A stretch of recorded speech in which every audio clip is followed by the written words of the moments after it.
नाज़रीन, अब कुछ बात करेंगे सुप्रीम कोर्ट की। Sheikh Rashid Ahmed golf country club railway अराजी केस खुद लड़ेंगे। वकील को 45 लाख दिए लेकिन 1 करोड़ मांग रहा है। शेख रशीद का सुप्रीम कोर्ट में मौक़िफ़। जस्टिस अजमत सईद ने रिमार्क्स दिए कि केस को मंतकी अंजाम तक पहुंचाते हैं। शेख रशीद आइंदा जुमेरात को तैयारी करके आए। अदालत ने नैब से रेफरेंस की कॉपी भी तलब कर ली।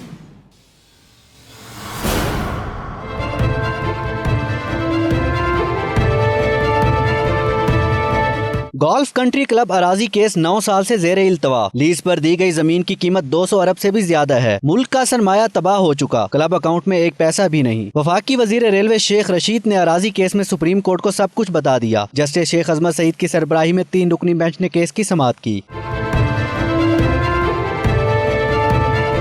जस्टिस शेख अजमत सईद ने रिमार्क्स दिए कि क्लब में शादियां तो हो रही हैं, एक शादी का कार्ड तो मुझे भी आया, देखना यह है हम क्या कर सकते हैं, लेकिन ज्यादा काम तो नैब का ही है। वफाकी वजीर ने आगाह किया वकील को 45 लाख फीस दी है लेकिन वो 1 करोड़ मांग रहा है। आप इस मुल्क के सरताज हैं, दलाइल देने की इजाजत तलब कर ली। मैं ये केस खुद लड़ूंगा और मैंने अदालत में बताया है कि जिसको हम हायर करते हैं उसको भी ये खरीद लेते हैं।